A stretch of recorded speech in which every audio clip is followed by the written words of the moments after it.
I felt extremely fortunate from the beginning that I was able to have a half and half split load. So that, I taught 2 courses, and then 50% of my time was devoted to the Writing Center. Okay. Sabrina, do you have any insight or any kind of questioning, or is anything you're curious about? I'm curious because one of the avenues that we're always trying to develop is our faculty involvement. Yes. And so I'm curious, as this was building over those 12 months or so, what was the response from faculty in regards to support, to curiosity, to where you're going to take this kind of? That's a very good question. I think the faculty in English was extremely supportive, and that's almost a given. And part of it was the fact that I was part of the English department, and we were supporting freshman composition. Right. I know, and I think I'd mentioned this earlier, the social work faculty have talked for a long time about their concern over the lack of writing skills among some of their students, right. Even at the master's level. And they were, as far as I remember, very happy to see this get started. We probably didn't do as much faculty outreach as we could have and should have to get started. I'm trying to think about what we did. There were email blasts. Right. We didn't yet have the digital signage system set up. Yeah. And so, that was an avenue that would have been helpful from the beginning. The newsletter, the Lake Currents or E-Currents or Lake Weekly or whatever the name is, I think has always been part of the effort to communicate, but that's read more by faculty than by students. I think especially since it's it moved away from being a paper thing that was distributed all over campus to being online.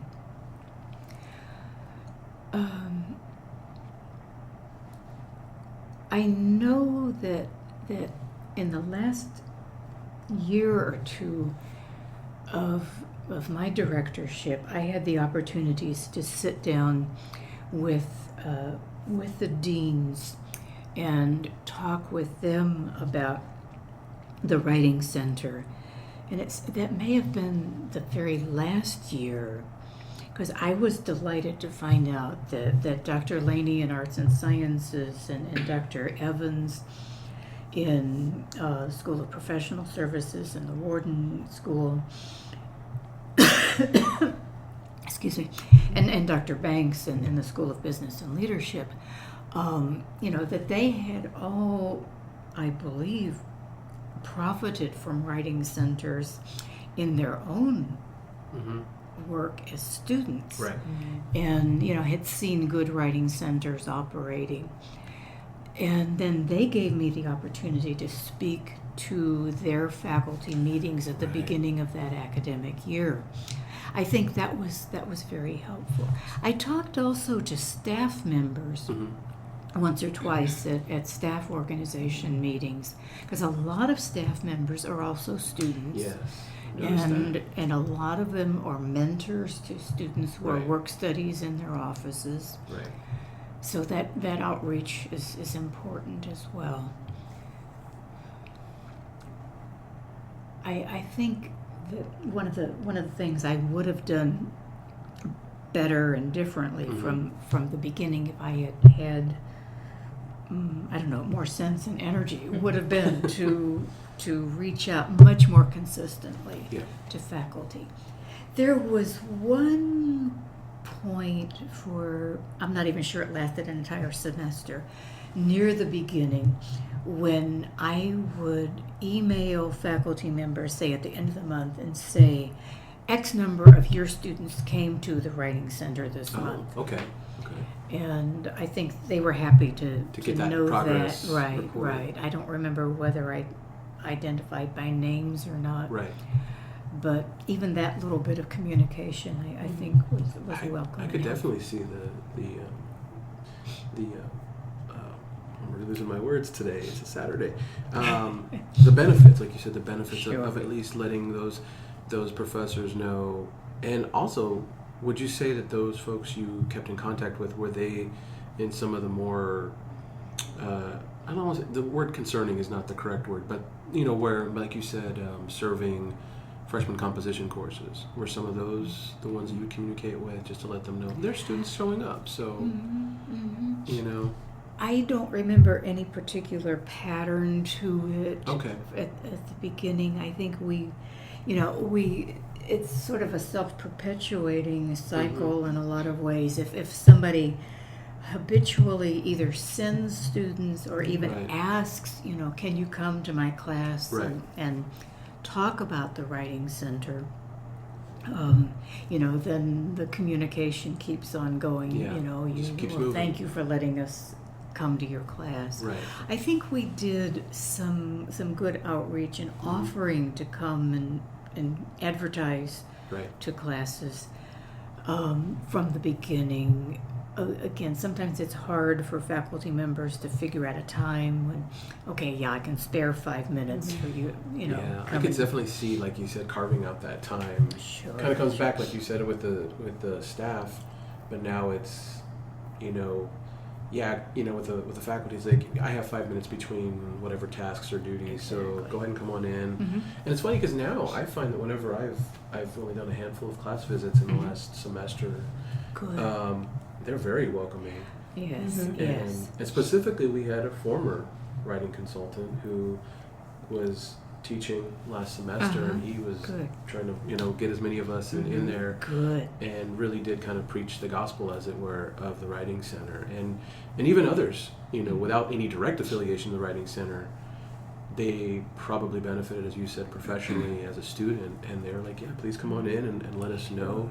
So whatever legwork is done, not necessarily only in the beginning phases, but I think it's really a continual kind of outreach. Mhm, mhm. And as Sabrina and I have kind of starting to learn, even though we do have the newer outlet of social media, Right. sometimes I think it, like the hoofing it doesn't beat hoofing it. Amen. And Mhm. pressing the flesh, as they say, and kind of getting into somebody's headspace about, well, these are the services that are provided, and these are the ways that you can reach us, and we're Sure. available. Yeah, and here's one of the human beings who's providing these services. Exactly. And, This is the person. And he's not that scary, or she's not that intimidating. Right, exactly. Because I think that kind of comes back to something we had talked about previously, was that intimidation factor of, Oh, yes.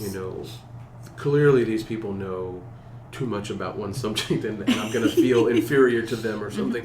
And maybe that may not always be the case, but there is that level, I think, sometimes of, why would I want to make myself feel bad and have somebody look at my writing if I feel that it's inferior or something? And it's well, that's not the case. I think I can attest to having been a student and not only used a writing center, but also used like mathematics tutoring, Sure. because I'm pretty weak in math, and Ditto. and having had some patient tutors and had some not so patient tutors, but that's unfortunately what happens. You test the waters as you find someone you build a rapport with, and you feel comfortable to kind of let in a way. So again, kind of coming back to there was a point that you had, or something I had made a mental flag of. Maybe I've already mentioned it. Again, it's a Saturday. And it's raining. And we're all dealing with Dark, allergies. dank, and dreary Yeah. day.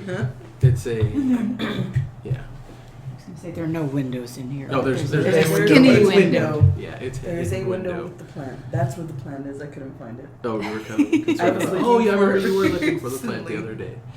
And I put it in here. But it is. I think it's interesting because once a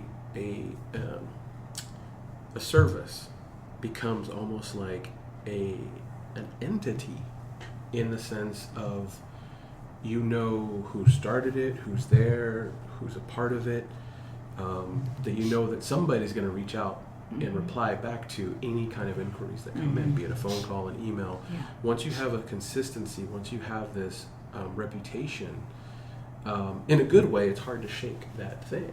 And I can attest from the fact that if I ever meet somebody on campus, and I say, oh, well, I happen to work at the Writing Center. Oh, I use them as a student, and I'll definitely do my part to send somebody there. Or I had it on a side note. I had a student stop me on the sidewalk the other day to say thank you that she had come in to do work on a statement for an application for the CETUS graduate program. She was admitted. All right. Fantastic. And so she gave me a high five and said, thank y'all so much. Yeah, and that happens. Yes, And that does yes, happen. that is so gratifying. Those are great to hear. Well, congratulations, I told her. Yeah. I've had that happen to me as a student, as an undergraduate tutor, and I've had it happen, I think, a couple of times as a professional tutor, professional writing consultant, where, like you said, somebody goes out of their way from their normal, probably busy day as a student or as a professional, and just kind of one-on-one and say, well, thank you. This is what you've done. This is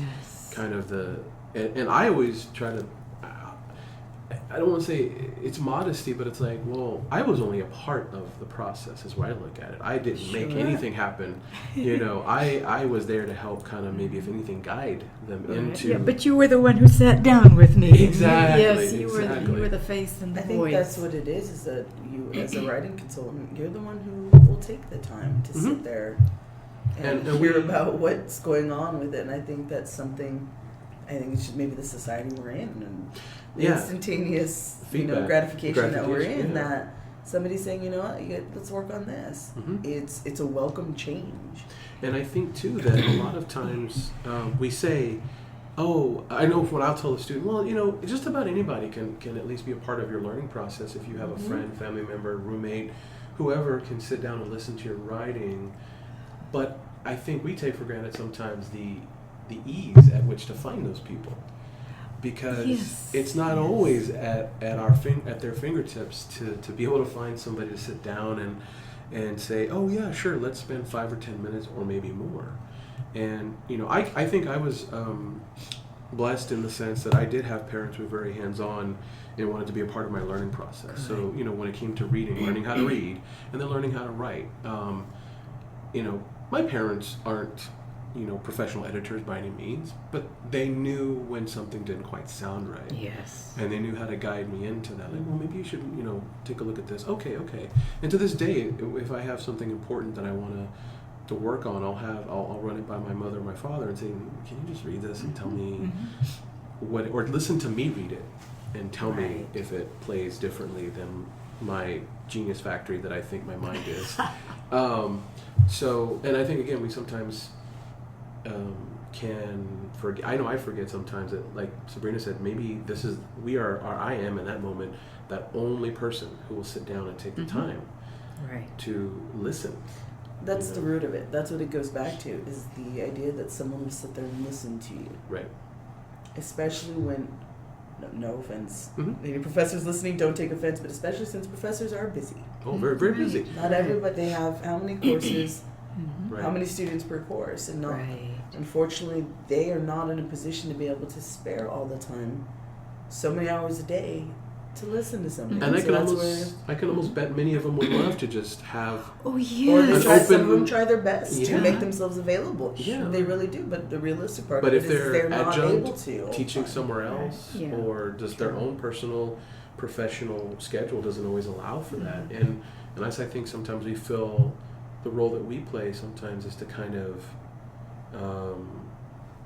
become that which the professor may not always be able to fill.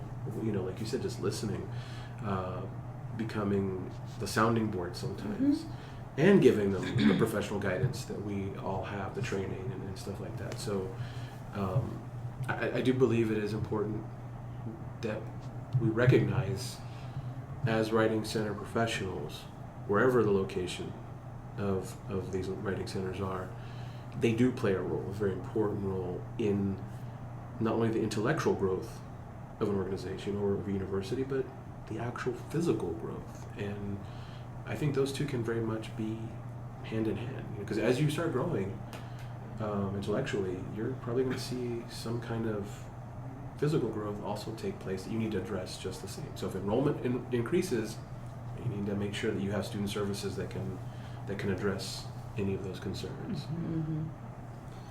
Coming back to Dr. Danis, coming back to the time that you were setting this up, Mm-hmm. and it probably ties into faculty, but how did the logistics work out of what audience you were going to serve? Specifically, are you going to only work with undergrad, working with graduate students? The idea of working with somebody at higher level than that. I mean, we get now when we review dissertations. Right, Mm-hmm. right. You know, how did that fit into the planning process of, okay, are we going to be able to serve this? I don't remember how the vision developed, but I do remember, I think almost from the beginning, as I started writing out invitations from the Writing Center Mm-hmm. and descriptions of what we were doing, I talked about the Writing Center as being available to all students, students at the master's and doctoral level, as well as the bachelor's level. And I wanted us to be available, at least to some extent, to alumni and to faculty members and to staff,